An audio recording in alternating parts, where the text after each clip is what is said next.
Aujourd'hui, on a presque tous un téléphone. Et ce téléphone, on l'utilise d'ailleurs presque tout le temps. Il est presque tout le temps à côté de nous. Quand on est au travail, on l'a à côté du bureau. Quand on va se coucher, chez la majorité des personnes, il se trouve à côté du lit ou un petit peu plus loin, en tout cas dans la chambre. Et donc ce téléphone, il nous suit partout. Évidemment, ça peut amener à des comportements et les chercheurs en psychologie se sont inquiétés de ces comportements. Par exemple, un des comportements, c'est ce qu'on appelle la nomophobie, le fait d'avoir peur de ne pas avoir son téléphone à côté de soi ou sur soi. On nous dit qu'il y a des personnes qui ne peuvent pas sortir de chez elles sans leur téléphone. Ça amène aussi évidemment des risques d'addiction, ça amène aussi à des risques de manque. Et tous ces problèmes-là ont été listés par des chercheurs qui s'en sont inquiétés, ont été repris abondamment évidemment dans des médias qui se sont beaucoup intéressés à ces recherches, mais il y a assez peu en fait de recherches sur les recherches, c'est-à-dire de recherches qui s'intéressent à la qualité des recherches qui ont été faites dessus.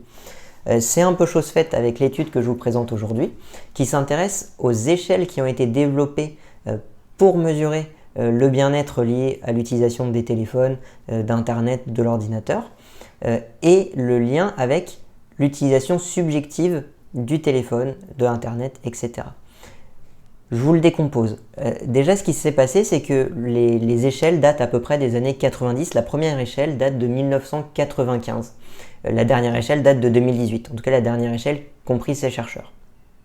Et ce qu'ils ont fait d'abord, c'est qu'ils ont pris les données issues de ces échelles et ils ont fait des corrélations en se disant si les corrélations sont fortes, ça veut dire qu'une échelle mesure exactement la même chose qu'une autre échelle. En somme, si ces corrélations sont fortes, ça ne sert à rien d'avoir deux échelles, elles mesurent la même chose.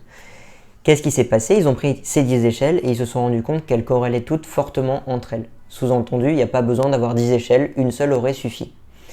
La deuxième chose qu'ils se sont dit, c'est qu'est-ce qu'elle mesure en fait cette échelle? Ça voudrait dire qu'on pourrait faire une seule et unique échelle qui mesure ce qu'elles sont censées mesurer. En fait, ces échelles mesurent deux choses exactement. Le bien-être subjectif, en gros, êtes-vous stressé quand vous utilisez le téléphone? Êtes-vous stressé quand vous n'utilisez pas le téléphone? Est-ce que quand vous utilisez votre téléphone, vous vous sentez calme, reposé? Donc tout un tas de questions sur le stress, l'anxiété, le calme, etc. autour de ce téléphone. Et de l'autre côté, ce qu'il mesure, c'est l'utilisation subjective du téléphone. Et ça, c'est important. Combien de fois pensez-vous utiliser le téléphone par jour? Pendant combien de temps? Est-ce que vous l'avez utilisé au moment où vous avez ressenti cette émotion? Etc. etc. Ce sont en gros les deux facettes de tous les questionnaires qui sont faits, de toutes les échelles qui sont faites sur les téléphones.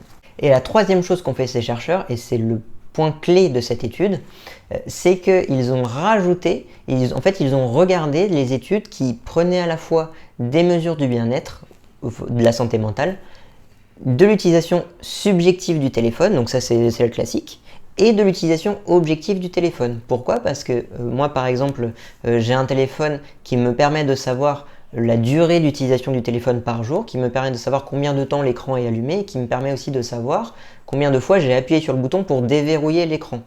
Donc qui sont à chaque fois des marqueurs objectifs de mon utilisation par jour. Et en fait, ce qu'ils se sont rendus compte, ces chercheurs, c'est qu'il y avait une corrélation forte forte et négative entre le bien-être subjectif et l'utilisation subjective. En somme, plus on dit qu'on utilise le téléphone, plus on dit qu'on ressent du mal-être ou qu'on n'est pas bien. Donc c'est facile de dire ensuite les téléphones nuisent à la santé mentale, les téléphones provoquent du mal-être, provoquent de l'anxiété, etc., etc. Mais par contre, ce qu'ils se sont rendus compte, les chercheurs, c'est qu'il n'y avait pas de corrélation négative entre le bien-être subjectif et l'utilisation du téléphone objectif. Il n'y a pas de lien entre le fait d'utiliser beaucoup son téléphone et le fait de se sentir bien ou pas bien, ou le fait de ne pas utiliser beaucoup son téléphone et le fait de se sentir bien ou pas bien. Et ça, c'est un vrai problème, parce qu'on ne peut pas dire que le téléphone va provoquer un mal-être si en fait il n'y a pas de lien entre l'utilisation du téléphone et le fait de se sentir bien ou pas bien. Alors qu'est-ce qui se passe? En fait, ce qu'expliquent ces chercheurs, c'est que dans les échelles qui sont utilisées, en fait, elles sont complètement biaisées par leur méthode, par les questions qu'elles posent.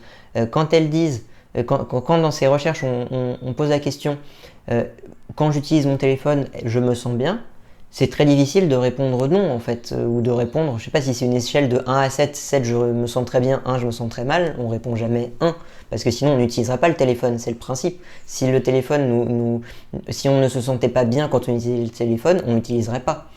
Et de même quand on nous dit quand je n'ai pas mon téléphone, je me sens stressé, bah ça va être très compliqué de dire bah non, je me sens pas stressé. Si j'ai perdu mon téléphone ou si je sais pas où il est, je suis pas du tout stressé. Non, on va se dire oui, un peu, pourquoi pas, c'est plus inquiétant que pas inquiétant. Et donc en fait, ces échelles, elles sont biaisées dans la manière de poser les questions.